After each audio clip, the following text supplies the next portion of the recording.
Hello guys, നമ്മളിന്ന് ഒരു സ്ഥലം വരെ പോവുകയാണ്.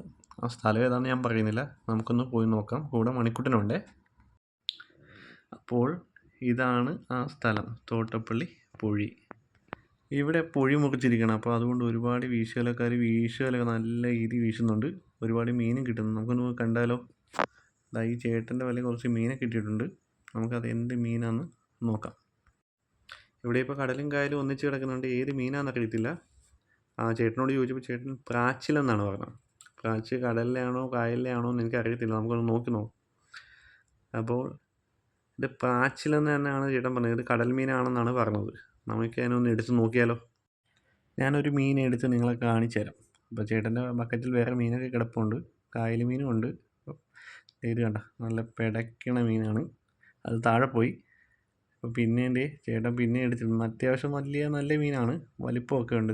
നോക്കിയാൽ നിങ്ങൾ കണ്ട, അതിൻ്റെ കളർ കണ്ട. യാഹാ, എന്ത് രസം. ചേട്ടനിപ്പോൾ വന്നതേ ഉള്ളൂ. വന്നപ്പോൾ തന്നെ അത്യാവശ്യം മീനുകളൊക്കെ കിട്ടി തുടങ്ങി. എന്തായാലും ആ ബക്കറ്റൊന്ന് നിറച്ചിട്ട് ഇനി പോത്തോളം എന്ന് പറഞ്ഞാൽ അടുത്ത വീശിനായിട്ട് റെഡിയാവുകയാണ്.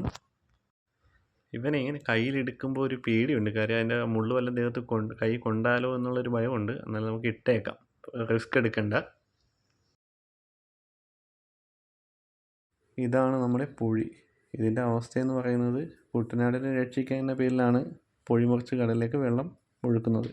എന്നാൽ കുട്ടനാടിനും രക്ഷയില്ല, തീരദേശവാസികൾക്കും രക്ഷയില്ല. തീരദേശ ജനതയെ നശിപ്പിക്കുന്ന രീതിയിലാണ് ഇവിടെ മണ്ണെടുത്തുകൊണ്ടിരിക്കുന്നത്. കണ്ടില്ലേ, എന്തോരം ഇറ്റാച്ചികളാണ് മണ്ണെടുക്കാൻ വേണ്ടി വന്ന് കിടക്കുന്നത്. അതൊക്കെ പോട്ടെ, ഇനി നമ്മൾ അതിനെക്കുറിച്ചൊന്നും പറയുന്നില്ല. ഇനി എന്തായാലും നമ്മൾ വിട്ടു പോകുന്നത് തോട്ടപ്പള്ളി ഹാർബറിലേക്കാണ്. ഇത് ഹാർബറിലേക്കുള്ള വഴിയാണ്. കണ്ടില്ലേ, ഒരുപാട് മീൻ വണ്ടിയൊക്കെ കിടപ്പുണ്ട്. നമ്മളതിൻ്റെ ഏകദേശം കവാടത്തിലെത്തി. നമ്മളകത്തോട്ട് പ്രവേശിക്കുകയാണ്. ഇന്ന് നമ്മൾ ഇച്ചിരി ലേറ്റായിപ്പോയി. ഒരുപാട് എല്ലാവരും ജോലിയും കഴിഞ്ഞ് എല്ലാവരും പോയി. മീൻ വണ്ടിയായാലും ജോലിക്കാരായാലും അത്യാവശ്യം വേണ്ട എല്ലാവരും പോയി. ഇതിപ്പോൾ ഏകദേശം എന്ത് പറയണമെന്ന് വെച്ചാൽ പൂരം കഴിഞ്ഞ് പൂരപ്പറമ്പ് പോലെ. ഇവിടെ ഒരുപാട് വള്ളങ്ങളും മീനുകളും ഒക്കെ കാണുമെന്ന് പറഞ്ഞാണ് നമ്മൾ വന്നത്. പക്ഷെ നമ്മൾ താമസമുണ്ട്. അതൊക്കെ നേരത്തെ കച്ചവടം കഴിഞ്ഞ് എല്ലാവരും പോയി. ഇത് കണ്ട, വള്ളക്കാരൊക്കെ പോകാൻ വേണ്ടി വണ്ടിക്കകത്ത് ഇരിപ്പുണ്ട്. പിന്നെ വള്ളത്തിൽ കയറ്റക്കാരും അവരുടെ സാധനങ്ങളൊക്കെ കൊണ്ടുപോകാൻ വേണ്ടിയുള്ള വണ്ടിയൊക്കെയാണ് ഇപ്പോൾ വന്ന് കിടക്കുന്നത്. കണ്ടാ, ഒരുപാട് വള്ളങ്ങൾ, ചെറിയ ചെറിയ വള്ളങ്ങൾ. പിന്നെ അതേ കൊട്ടയ്ക്കകത്ത് മീൻ ആരും എടുത്തു വെച്ച മീനാണ്. കണ്ട, വണ്ടിക്കകത്ത് ലോഡ് ചെയ്ത് ഒത്തിരി ഒരുപാട് വള്ളങ്ങളൊക്കെയാണ് ഇവിടെ കിടക്കുന്നത്. ഇത്രയും വെള്ളം ഒന്നിച്ച് വരുമ്പോൾ എന്തോരം മീൻ ഇതിൻ്റെ അകത്ത് കണ്ടേനല്ലേ. എന്നാലും ഇതിൻ്റെ അകത്ത് 2 വട്ടം മീൻ ഇരിപ്പുണ്ട്. നമുക്കൊന്ന് പോയി നോക്കാം. ഏത് ചൂടയാണ്, 2 വട്ടം ഇരിപ്പുണ്ട്. ഇവിടെ ഒരു ആൽമരം കണ്ട.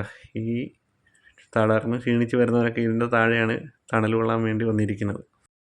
ഇവിടെ സൗണ്ടിൻ്റെ പ്രശ്നമുള്ളതുകൊണ്ട് ഞാനിപ്പോൾ വോയിസ് ഓവറാണ് കൊടുത്തേക്കുന്നത്. എന്നാലും ഹാർബർ വിശേഷങ്ങളുമായി അടുത്തൊരു വീഡിയോ നമുക്ക് കാണാം. എല്ലാവർക്കും ബായ്.